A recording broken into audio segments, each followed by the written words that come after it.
तो हम देख रहे थे instrumental method of analysis unit first का इम्पोर्टेंट क्वेश्चन और उसका सॉल्यूशन यूनिट फर्स्ट का। ठीक है, तो 2 नंबर के जितने भी क्वेश्चन आते हैं ऑलरेडी मैंने इसको पूरा एक्सप्लेन कर दिया है, सभी के आंसर जो है हमने बता दिया है पहले वाले वीडियो में। आप जाकर डिस्क्रिप्शन बॉक्स में वहाँ पे चेक कर सकते हैं। अब आज हम इस वीडियो में बात करेंगे जो 7 मार्क्स में आते हैं और जो 10 मार्क्स में आते हैं। ठीक है, यूनिट जो फर्स्ट है यहाँ से 20 मार्क्स के क्वेश्चन आते हैं एग्जाम में, तो आपको अच्छे से पढ़ के जाना है। यूनिट सेकंड का ऑलरेडी मैंने वीडियो बना दिया है, यूनिट जितने भी इम्पोर्टेंट क्वेश्चन आते हैं यूनिट सेकंड का, ठीक है, उसका भी लिंक डिस्क्रिप्शन में दिया गया है। तो पहला क्वेश्चन हमारा जो पूछा जाता है यहाँ पे, right about electronic transition and solvent effect on absorption spectra. ठीक है, इंपॉर्टेंट क्वेश्चन है, अगली बार पूछा भी गया था, तो आइए इसको हम देख लेते हैं। तो यहाँ पे देख लीजिए इलेक्ट्रॉनिक ट्रांजिशन, इसके पहले भी मैंने बता दिया है इलेक्ट्रॉनिक ट्रांजिशन होता क्या है, तो इस वीडियो में भी देख लेते हैं इलेक्ट्रॉनिक ट्रांजिशन होता क्या है। इलेक्ट्रॉनिक का मतलब होता है इलेक्ट्रॉन और ट्रांजिशन का मतलब होता है ट्रांसफ़र। इलेक्ट्रॉन के ट्रांसफ़र को ही हम बोलेंगे इलेक्ट्रॉनिक ट्रांजिशन। ठीक है, तो आइए देखते हैं कैसे होता है। तो लेट करिए कि यहाँ पे आपके पास एक सॉल्यूशन है, ठीक है, आपके पास एक सैंपल है, ये आपके पास एक सैंपल है। सैंपल में क्या करेंगे, जब हम इलेक्ट्रोमैग्नेटिक रेडिएशन जो होती है, जब इलेक्ट्रोमैग्नेटिक रेडिएशन जो होती है इसमें इंट्रोड्यूस करेंगे, तो क्या होगा कि इसमें इसके जो इसमें क्या होंगे, हमारे एटम होंगे, मॉलिक्यूल्स होंगे। ठीक है, इस सैंपल में तो हमारे जो एटम मॉलिक्यूल्स होंगे यह जब इलेक्ट्रोमैग्नेटिक रेडिएशन को एब्जॉर्व करेंगे तो यह क्या होंगे, यह लो एनर्जी लेवल से मूव करेंगे हाई एनर्जी लेवल की तरफ। तो ये हमारा लो एनर्जी लेवल है, एनर्जी लेवल, ये हमारा हाई एनर्जी लेवल है। ठीक है, तो हमारे जो फिर से देखिए कि हमारा जो इलेक्ट्रोमैग्नेटिक रेडिएशन है, जब कोई क्या करेगा, कोई सैंपल है यहाँ पे हमने लिया है, तो ये सैंपल जब इलेक्ट्रोमैग्नेटिक रेडिएशन को एब्जॉर्ब करेगा तो इलेक्ट्रिक मैग्नेटिक रेडिएशन जो होता है इसको एब्जॉर्ब करने के बाद क्या करेंगे कि जब इसके पास एनर्जी हो जाएगी, ठीक है, इस एटम जो इसमें है, जो मॉलिक्यूल्स इसमें प्रेजेंट है, जब इसके पास एनर्जी आ जाएगी तो ये क्या करेंगे, लो एनर्जी लेवल से हाई एनर्जी लेवल की तरफ मूव करेंगे। मतलब कि इसका मतलब यह है कि जो है हमारे जो मॉलिक्यूल्स हैं यह क्या करेंगे, एक्साइटेड स्टेट से ग्राउंड स्टेट की तरफ मूव करेंगे, तो इसी को बोलेंगे इलेक्ट्रॉनिक ट्रांजिशन। तो यहाँ पे लिखा गया, इसकी डिफिनेशन आप लिख सकते हैं। तो इलेक्ट्रॉनिक ट्रांजिशन जो होता है यह टोटल होते हैं, यह हमारे होते हैं इन तीनों में हमारा इलेक्ट्रॉनिक ट्रांजिशन होता है। इलेक्ट्रॉनिक ट्रांजिशन हमारा जो होता है सिग्मा में होता है, सिग्मा इलेक्ट्रॉन में होता है, पाई इलेक्ट्रॉन में होता है, और जो हमारा ए ईटा इलेक्ट्रॉन है, इसी तीनों में हमारा इलेक्ट्रॉनिक ट्रांजिशन होता है। तो उसी के बेस पे यहाँ पे जो डायग्राम बनाया गया इसको आप देख सकते हैं। तो यहाँ पे देख लीजिए, यहाँ पे एनर्जी लेवल दिखाया गया है। ठीक है, ये हमारा एनर्जी लेवल है, ये हमारा ग्राउंड स्टेट है, ये हमारा एक्साइटेड स्टेट है। ठीक है, जब हमारा कोई भी कोई मॉलिक्यूल्स क्या करेगा, एनर्जी को एब्जॉर्ब करेगा, मतलब कि यूवी रेडिएशन को एब्जॉर्ब करेगा, वह क्या करेगा, वह एक्साइटेड स्टेट से ग्राउंड स्टेट की तरफ, ग्राउंड स्टेट से एक्साइटेड स्टेट की तरफ मूव करेगा। ठीक है, तो यहाँ पे देख लीजिए, यहाँ पे सभी दिए गए हैं। इसको पाई जो सिग्मा स्टार, इसको हम एंटीबॉडी बोलते हैं। जो हमारा यहाँ पे पाई स्टार दिया गया है इसको हम एंटीबॉडी बोलते हैं, और जो हमारा यहाँ पे ईंटा दिया गया है इसको नॉन बॉन्डिंग बोलते हैं, और जो सिर्फ पाई है इसको बॉन्डिंग बोलते हैं, और जो सिर्फ सिग्मा यहाँ पे है इसको बॉन्डिंग बोलते हैं। ठीक है, जब हमारा क्या होगा, जब हमारा जो इलेक्ट्रॉन है यह क्या करेगा, सिग्मा मतलब कि बॉन्डिंग से मूव करेगा, मतलब ग्राउंड स्टेट से मूव करेगा हमारा एक्साइटेड स्टेट, मतलब सिग्मा स्टार की तरफ। ठीक है, तो उसको बोल देंगे सिग्मा टू सिग्मा स्टार। ठीक है, अब यहाँ पे दूसरा देखते हैं। तो यहाँ पे क्या होगा, जब सिग्मा हमारा बॉन्डिंग जो है, बॉन्डिंग इलेक्ट्रॉन मूव करेगा किसके तरफ, हमारा पाई इलेक्ट्रॉन की तरफ, मतलब एंटी बॉन्डिंग की तरफ मूव करेगा, तो उसको हम बोलेंगे सिग्मा टू पाई इलेक्ट्रॉनिक ट्रांजिशन। तो ऐसे इसमें सभी होगा। इसमें क्या करेगा, पाई जो रहेगा, पाई मतलब कि जो बॉन्डिंग इलेक्ट्रॉन है यह क्या करेगा, एंटी बॉन्डिंग सिग्मा स्टार की तरफ मूव करेगा, तो इसको बोलेंगे pi sigma sigma star electronic transition. और इसमें क्या होगा कि जो हमारा पाई वाला है, पाई मतलब बॉन्डिंग जो इलेक्ट्रॉन है यह हमारा पाई स्टार मतलब एंटी बॉन्डिंग की तरफ मूव करेगा, तो इसको हम बोलेंगे pi to pi star electronic transition. और इसमें हमारा जो ईटा है यह हमारा क्या करेगा, एंटी बॉन्डिंग की तरफ, मतलब कि जो हमारा सिग्मा स्टार है इसके तरफ मूव करेगा, तो इसको हम बोलेंगे ईटा सिग्मा स्टार इलेक्ट्रॉनिक ट्रांजिशन बोलेंगे। इसी प्रकार यह भी है। तो इसको डायग्राम को अगर आपको याद है तो ये खुद से आप बना के लिख सकते हैं, ठीक है। तो इसके बेसिस पे इसे क्लासीफाई भी किया गया है, ठीक है। तो पहला अगर क्लासिफिकेशन अगर इसका टाइप बताया जाएगा, टाइप पहला टाइप ए है, दूसरा, तीसरा, चौथा, 5, 6, तो 6 टाइप के टोटल ये हमारे इलेक्ट्रॉनिक ट्रांजिशन होते हैं। तो यहाँ पे इसके टाइप आप लिख सकते हैं यहाँ से। तो इसी में जो एनर्जी लेवल दिखाया गया है, increasing order of energy level, और यहाँ पे दिखाया गया है increasing order of stability order, तो इसको भी आपको देख लेना है। तो मैंने बताया था कि जो इलेक्ट्रॉनिक ट्रांजिशन होता है ये 3 में ही होते हैं। तो हमारे यह होता है सिग्मा में, पाई में और ईटा इलेक्ट्रॉन में होते हैं, ठीक है, या एन इलेक्ट्रॉन आप बोल सकते हैं जो भी, ठीक है। तो यह इसका एग्जाम्पल के साथ यहाँ पे बताया गया है, आप इसको पहले भी पढ़े हैं, ठीक है। तो यहाँ पे इसको आप नोट्स कर सकते हैं, ठीक है। तो और हमारा जो यहाँ पे इसका जो मैंने बताया एक एक के बारे में, ठीक है, तो एक एक के बारे में लिखा गया इसका टाइप जो मैंने बताया है, तो एक एक के बारे में यहाँ एग्जाम्पल के साथ लिखा गया है। इसकी वीडियो ऑलरेडी यूट्यूब पे अपलोड है, तो इसकी वीडियो भी आप वहाँ से देख सकते हैं, ठीक है। तो यहाँ पे आप इसको लिख लीजिए। तो अगर आप हमारे चैनल पर नए हैं तो प्लीज़ चैनल को सब्सक्राइब करिए ताकि अगले वीडियो का नोटिफिकेशन आपको सबसे पहले मिले। तो सभी को आप क्या करेंगे, इसको जो 6 टाइप के टोटल हैं तो इन सबको आपको नोट्स कर लेना है, ठीक है, सभी को, ठीक है। फिर आगे हम बात करते हैं। तो आगे इसी में पूछा गया था कि solvent effect on absorption spectra, तो उसके बारे में देख लेते हैं। Solvent effect on absorption spectra, इसमें क्या होता है कि ये सॉल्वेंट इज ए लिक्विड, ठीक है। सॉल्वेंट जो होता है कि लिक्विड है that dissolve another solid, ठीक है, जो अनदर सॉलिड में डिजॉल्व या सॉलिड या लिक्विड और गैस में सॉल्यूट हमारे हैं, मतलब जो हमारा क्या हो, सॉल्वेंट हमारा लिक्विड रहेगा और जो हमारा सॉल्यूट रहेगा या तो सॉलिड हो सकता है या लिक्विड या गैस हो सकते हैं, ठीक है। तो अगर इन दोनों को आपस में मिलाएंगे तो हमारा क्या बनेगा, एक प्रकार का सॉल्यूशन, ठीक है, एक स्पेसिफिक टेम्परेचर पे, ठीक है। तो यहाँ पे देख लेते हैं, solvent can be broadly classify into 2 category. आपको पता है कि सॉल्वेंट दो टाइप के होते हैं, एक हमारा पोलर होता है, एक हमारा नॉन पोलर होता है, ठीक है। तो उसी के बेस पे यहाँ कहेगा most commonly use solvent in spectroscopy ethanol, ठीक है। 95% जो होता है एथेनॉल जो होता है स्पेक्ट्रोस्कोपी में यूज होता है, ठीक है। तो आपको यही सब इसमें लिखना है कि इसमें पूछा, इसमें ऐसे भी लिख सकते हैं वाई कॉमनली यूज एथेनॉल। हम कॉमनली यूज एथेनॉल का क्यों करते हैं, क्योंकि वह चीपर होता है, मतलब सस्ता मिलता है, ठीक है। उसकी जो डिजॉल्विंग पावर होती है वह अच्छी होती है।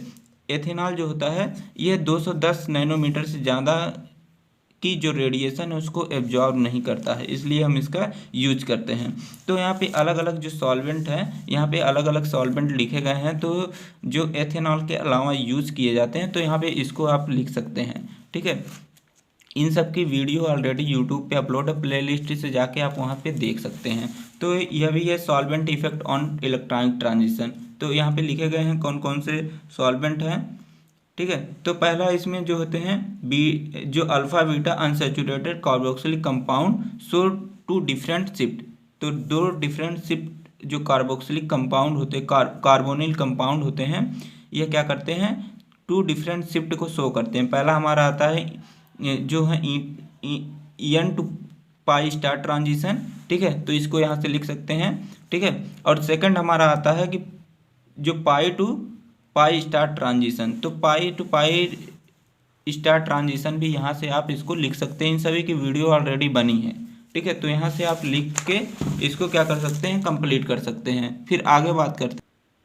अगला जो क्वेश्चन नंबर 2 है पूछा गया था, यह भी एग्जाम में आप क्वेश्चन पेपर उठा के देख सकते हैं, प्रीवियस ईयर वाला, ठीक है। तो इसमें पूछा गया था describe the principle involve in different source of radiation of UV UV visual spectroscopy.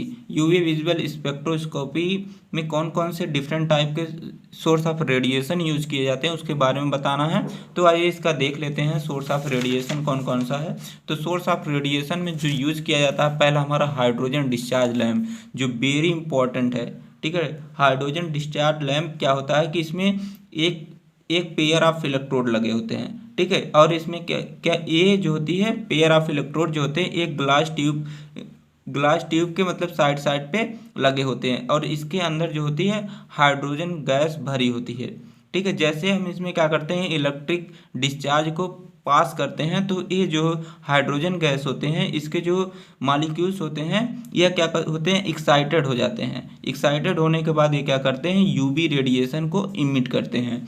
यह जो होता है कि यूवी विजुअल स्पेक्ट्रोस्कोपी में यह वाइडली यूज किया जाता है, और यह क्या करता है इसका जो रेडिएशन रेंज है, ठीक है, यह 120 से 350 नैनोमीटर तक की होती है। ठीक है, तो हाइड्रोजन डिस्चार्ज लैम्प के बारे में यहाँ से लिख सकते हैं। दूसरा हमारा जो रेडिएशन सोर्स है यह हमारा है जीनान डिस्चार्ज लैम्प। ठीक है, यह क्या होता है कि यह जो होता है ग्लास और कॉर्टेज का बना होता है। ठीक है, या बोल सकते हैं जो फ्यूज्ड सिलिका का बना होता है, और इसके अंदर क्या होती है जो हमारे जीनान गैस है यह 10 to 30 एटमॉस्फेरिक प्रेशर पे इसमें भरी होती है। ठीक है, इसमें 2 टंगस्टन के इलेक्ट्रोड लगे होते हैं। ठीक है, 2 इलेक्ट्रोड लगे होते हैं। ये दोनों क्या होते हैं थोड़े डिस्टेंस पे क्या होते हैं सेपरेटेड होते हैं। ठीक है, जो इनकी इंटेंसिटी होती है यह थोड़ा ज़्यादा होती है हाइड्रोजन डिस्चार्ज लैम्प से। ठीक है, और हमारा अगला जो सोर्स है ये हमारा है मरकरी आर्क लैम्प। ठीक है, मरकरी आर्क लैम्प भी वैसे सेम एकदम। ठीक है, यह थोड़ा कम यूज़ किया जाता है। ठीक है, फिर जब भी आप एग्ज़ाम में लिखेंगे तो पहले आप लिखेंगे कि यूवी विजुअल स्पेक्ट्रोस्कोपी क्या होता है, थोड़ा इसके बारे में लिख देंगे। इसके बारे में लिखने के बाद तब आप लिखेंगे कि इसका जो डिफरेंट सोर्स हैं रेडिएशन के, तब इसके बारे में आप लिखेंगे। ठीक है, तो तभी आपका पेज भरेगा। थोड़ा एप्लीकेशन भी उसमें लिख दीजिएगा। ठीक है, तो अब आगे बात करते हैं। जो हमारा थर्ड क्वेश्चन पूछा गया था ये 7 मार्क्स में ही सब पूछे गए थे। 7 मार्क्स में फिर पूछा गया था हमारा what is the Lambert Bir law explain it's deviation along with application. तो यह वेरी इंपॉर्टेंट क्वेश्चन है, यह तो एग्जाम में आना ही आना है। ठीक है, तो इसको भी आइए हम देख लेते हैं। तो यहाँ पे बीर लैम्बर्ट लॉ जो है इसकी डिफिनेशन यहाँ पे आपको लिखी गई है। When a beam of monochromatic light, जब हम क्या करते हैं एक monochromatic light pass through the homogeneous solution, जब होमोजीनस सॉल्यूशन से क्या करते हैं मोनोक्रोमेटिक लाइट को हम पास करते हैं। ठीक है, तो मीडियम देन रेट डिक्रीज, तो एब्जॉर्बिंग मीडियम देन डिक्रीज। तो यहाँ पे मान लीजिए यहाँ पे लाइट ज़्यादा जा रही थी जब, लेकिन यहाँ से सैंपल से जो लाइट इमिट हुई यहाँ से, ठीक है, ट्रांसमिट हुई लाइट, तो यहाँ पे जो होमोजेनियस सॉल्यूशन के जो मॉलिक्यूल्स हैं ये कुछ ना कुछ लाइट को एब्जॉर्ब करेंगे। ठीक है, और जो बची लाइट है ये क्या हो जाएगा ट्रांसमिट हो जाएगी। ठीक है, तो यहाँ पे क्या हो जाएगी तो हमारा एब्जॉर्बिंग मीडियम रेट जो होता है यह डिक्रीज हो जाएगा। ठीक है, in intensity of light with thickness of the medium is directly proportional to the intensity of incident light and concentration of solution. तो यहाँ पे लिखा गया है। ठीक है, तो इसकी वीडियो आपको पूरी जो है इसको कैसे करना है ये उसमें बताया गया है, वहाँ से जाके आप देख सकते हैं। तो यहाँ पे जो डेरिवेशन किया गया है यहाँ पे देखिए आपके सामने है, आप यहाँ से इसका डेरिवेशन लिख सकते हैं। तो मैं आपको दिखा देता हूँ पूरा इसकी डेरिवेशन। तो अगर आपको इसका फुल वीडियो देखना है तो आप जाके प्लेलिस्ट से वहाँ से देख सकते हैं। ठीक है, तो इसकी एक डिफिनेशन जो है अकॉर्डिंग टू फार्मूला के यहाँ लिखा गया है, इसको भी आप लिख सकते हैं। ठीक है, तो अब इसकी डेविएशन के बारे में देखते हैं। डेविएशन के बारे में अगर देखें तो 2 मार्क्स वाले क्वेश्चन में भी मैंने इसको पूरा डिस्कस किया था, वहाँ पे भी आप देखे होंगे। तो यहाँ पे आपको कुछ बताना नहीं है, इसमें क्या करना है अकॉर्डिंग टू बीयर लॉ ने बताया था जो हमारा एब्जॉर्बेंस होता है यह इक्वल टू होता है एप्सिलॉन CL होता है। C मतलब कि कंसंट्रेशन ऑफ एनालाइट, और जो L है पाथ ऑफ लेंथ। ठीक है, तो इसमें क्या होगा कि अगर इस डायग्राम को देखें तो अगर जो हमारा जो ग्राफ है अगर इस तरफ अगर शिफ्ट होगा तो उसको बोलेंगे पॉजिटिव डेविएशन, अगर इस तरफ शिफ्ट होगा तो उसको बोलेंगे निगेटिव डेविएशन। तो पॉजिटिव डेविएशन में यही करना कि मान लीजिए आपके पास आपके पास एक सैंपल है, ठीक है। मान लीजिए यहाँ पे आप इलेक्ट्रोमैग्नेटिक रेडिएशन को इसमें क्या किया, इंसिडेंट किया। तो यहाँ पे क्या हुई, मान लीजिए हमने यहाँ पे इतनी सारी रेज यहाँ पे इसमें मतलब इसमें इंसिडेंट किया, तो यहाँ पे जो सैंपल है इसके द्वारा सभी रेडिएशन एब्जॉर्ब हो गई, सिर्फ यहाँ पे 2 ही रेडिएशन इमिट हुई। तो इसी को बोलेंगे हम पॉजिटिव डेविएशन बोलेंगे, ठीक है। और नेगेटिव डेविएशन की बात करें तो नेगेटिव डेविएशन में यही होता है कि इसमें क्या हुआ कि इतनी हमने लाइट इसमें से पास की, तो यहाँ पे सिर्फ एक ही लाइट एब्जॉर्ब हुई और सारी क्या हो गई, इमिट हो गई, ठीक है। इसी को बोलेंगे हम निगेटिव डेविएशन बोलेंगे। आई होप आपको समझ में आ गया होगा।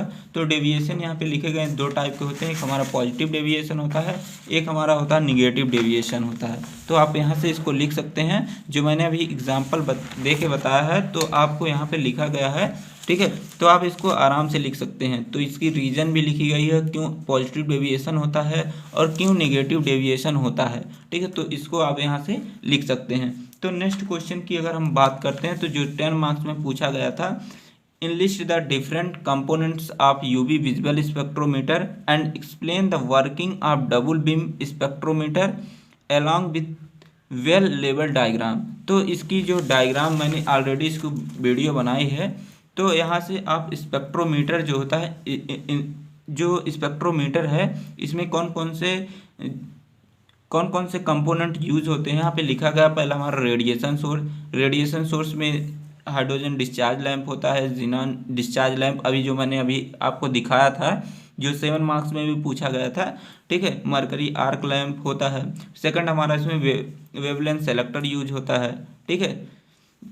और वेवलेंथ सेलेक्टर में हमारा आता है मोनोक्रोमेटर आता है, फिल्टर आता है। मोनोक्रोमेटर में प्रिज्म, ग्रेटिंग और स्प्लिट आ गए, ठीक है। यहाँ पे पी रहेगा, ठीक है। तो हमारा सैंपल सेल हो गया, डिडक्टर हो गया। डिडक्टर अलग अलग टाइप के डिडक्टर यूज होते हैं, कभी कभी डिडक्टर ही पूछ लेते हैं एग्जाम में, ठीक है। जो हमारा स्पेक्ट्रो बोलता है कि स्पेक्ट्रोम जो फोटोमीटर है उसके डिडक्टर के बारे में आप पूरा बताइए, तो डिडक्टर भी आपको पढ़ लेना अच्छे से। फिर हमारा आता है रिकॉर्डर अलग अलग टाइप के रिकॉर्डर यूज होते हैं। अगर हम इसके डायग्राम की बात करें तो यहाँ पे इसका डायग्राम दिया गया है। तो यहाँ पे लाइट सोर्स है, यहाँ पे लेंस हमारा लगा है, एक हमारा मोनोक्रोमेटर है, ठीक है। जब हम क्या करेंगे, लाइट यहाँ से हमारी इसमें लेंस के थ्रू जाएगी हमारे मोनोक्रोमेटर में हमने प्रिज्म यूज किया गया है। मोनोक्रोमेटर का मतलब है कि यह क्या करेगी, यह मोनोक्रोमेटिक लाइट में एक ऐसी डिवाइस जो मोनोक्रोमेटिक लाइट में कन्वर्ट करने का काम करे, उसको बोलते हैं मोनोक्रोमेटर, ठीक है। इसको वेवलेंथ सेलेक्टर हमारा यहाँ पे लगा होता है। वेवलेंथ सेलेक्टर उसको बोलेंगे जो एक ही लाइट को क्या करे, पास करे, ठीक है। तो ये हमारी लाइट क्या करेगी, सैंपल से जाएगी, तो हमारा डिटेक्टर पता लगाएगा कितनी यहाँ पे लाइट कितनी एब्जॉर्ब हुई, ठीक है, और कितनी इमिट हुई। तो यहाँ पे इससे पता लग जाएगा, ठीक है। तो आप यहाँ पे बना सकते हैं और फिर एक एक के बारे में आपको लिखना भी रहेगा। लाइट सोर्स अभी मैंने आपको दिखाया था, तो आपको अगर वह तैयार हो जाएगा तो ये भी तैयार हो जाएगा। तो आप यही वाला याद कर लीजिए, तो आपको ये तैयार हो जाएगा पूरा, ठीक है। तो यहाँ पे देख लीजिए फिल्टर जो यूज होता है, फिल्टर अलग अलग टाइप के फिल्टर यूज होते हैं। एब्जॉर्प्शन फिल्टर यूज होता है और इंटरफेरेंस फिल्टर हमारा यूज़ होता है। इन सभी की वीडियो जो ऑलरेडी बनी है यूट्यूब पे अपलोड है। फिर हमारा मोनोक्रोमेटर एक ऐसी डिवाइस होता है जो क्या करता है कि मोनोक्रोमेटिक लाइट को प्रोड्यूस करता है, उसी को बोलते हैं मोनोक्रोमेटर। तो हमारे प्रिज्म और ग्रेटिंग जो है मोनोक्रोमेटर के रूप में यूज होते हैं। तो प्रिज्म के बारे में हमारे यहाँ पे लिखा गया है, प्रिज्म ग्लास की बनी होती है, इसमें कोलीमेटर लगा होता है। कोलीमेटर क्या करता है, एक लाइट को पास करता है। तो ऐसे ऐसे सभी चीज़ें इसमें लिखी गई हैं, आप लिख सकते हैं यहाँ से देख के, ठीक है। तो फिर आगे हम दिखा देते हैं आपको। यहाँ पे देखिए ग्रेटिंग क्या होता है, ग्रेटिंग मोनोक्रोमेटर क्या होता है। तो यहाँ पे अलग अलग टाइप की जो ग्रेटिंग है यह भी यूज होती है, जैसे डिफ्रैक्शन ग्रेटिंग और ट्रांसमिशन ग्रेटिंग, ठीक है। तो यह भी आप यहाँ से देख के लिख सकते हैं। और फिर बात करते हैं सिंपल सेल या होल्डर की बात करते हैं। तो आपको पता, आप खुद से बना के इसको लिख सकते हैं, सिंपल होल्डर कैसा होना चाहिए, ठीक है, कितना बड़ा होना चाहिए, किस शेप का होना चाहिए। तो ये आप यहाँ से लिख सकते हैं। इसका डायग्राम भी बना के आप एग्ज़ाम में लिखेंगे तो अच्छा रहेगा। तो यहाँ पे डायग्राम बना है, सिलेंड्रिकल शेप का होगा कि कैसा होगा, ठीक है। तो बात करते हैं डिडक्टर की। तो डिडक्टर इम्पोर्टेंट है, तो डिडक्टर आपको पूरा तैयार करना है, क्योंकि एग्जाम में कभी कभी डिडक्टर ही पूछता है। ठीक है, तो यहाँ पे फोटोवोल्टिक डिडक्टर देखिए यूज होता है। ठीक है, डिडक्टर का काम है कि जो एनालाइट आया है उसको डिडक्ट करने का काम करता है। ठीक है, तो फोटोवोल्टिक डिडक्टर क्या होता है कि यहाँ पे इसको बनाया गया है, जैसे बना है डायग्राम वैसे आपको सिर्फ एग्जाम में लिखना है। ठीक है, और इसमें कुछ नहीं करना है। ठीक है, आप आसानी से इसको लिख सकते हैं। ठीक है, तो फिर आगे दिखा देते हैं अगला जो टाइप है, फोटो ट्यूब डिडक्टर भी ये हमारा यूज़ होता है। ठीक है, तो फोटो ट्यूब जो होता है यह भी वाइडली यूज होता है। ठीक है, और इसका डायग्राम जैसे बना वैसे आप बना के लिखेंगे। ठीक है, लाइन बाय लाइन तो लिख नहीं पाएंगे एग्जाम में, जैसे बना है डायग्राम पे ज़्यादा फोकस करिएगा तो आपको अच्छे से लिख सकेंगे एग्जाम में। फिर हमारा जो होता है फोटो मल्टीप्लायर ट्यूब, यह भी वेरी इंपॉर्टेंट है। ठीक है, ज़्यादातर यूज होता है। ठीक है, तो इसको आप यहाँ से लिख सकते हैं। अब बात करते हैं जो हमारा 10 मार्क्स, अगर 10 मार्क्स में पूछा जाएगा तो आपको पूरा लिखना पड़ेगा। ठीक है, 10 मार्क्स में पूछा गया था कि डबल वाला पूछा, यहाँ पे डबल बीम स्पेक्ट्रोमीटर के बारे में बताना। तो हम इसमें देखिए यहाँ पे मैंने पेंसिल से लिख लिया कि सिंगल वाले को भी देख लेना है। ठीक है, तो सिंगल वाला भी देख लेते हैं। यहाँ पे देखिए सिंगल बीम स्पेक्ट्रोमीटर जो होता है कैसे बना है, जैसे बना उसको वैसे एक्सप्लेन कर देना आपको। ठीक है, तो डबल बीम वाला भी आपको यहाँ पे दिखा देते हैं। तो यहाँ पे देखिए double beam UV visible spectrometer, तो यह भी यहाँ पे यूज होता है। ठीक है, तो इसको आप ज़रूर से तैयार करके जाएंगे, इसके साथ साथ सिंगल वाला भी आपको तैयार कर लेना है। ठीक है, तो इतना ही था हमारे इसमें, जितना मैंने लिखा था कि एग्ज़ाम में आ सकता है, और जो एग्ज़ाम में और आने का जो चांस है, यह भी हमारा एग्ज़ाम में आने का चांस रहता है। मैं आपको दिखा देता हूँ सिलेबस में। तो हमारा जो एग्ज़ाम में आने का चांस रहता है फ्लोरोमेट्री से, फ्लोरोमेट्री में पूछ सकता है concept of single double and triple electronic state, यह भी एग्जाम में हो सकता है पूछ ले। और हमारा इसमें जो फैक्टर अफेक्टिंग फ्लोरोसेंस है वो भी हो सकता है यह भी पूछ लें। ठीक है, तो यह इंपॉर्टेंट है, यह भी आप देख लीजिएगा। ठीक है, तो अब मिलते हैं नेक्स्ट वीडियो में, तब तक के लिए टेक केयर, बाय बाय।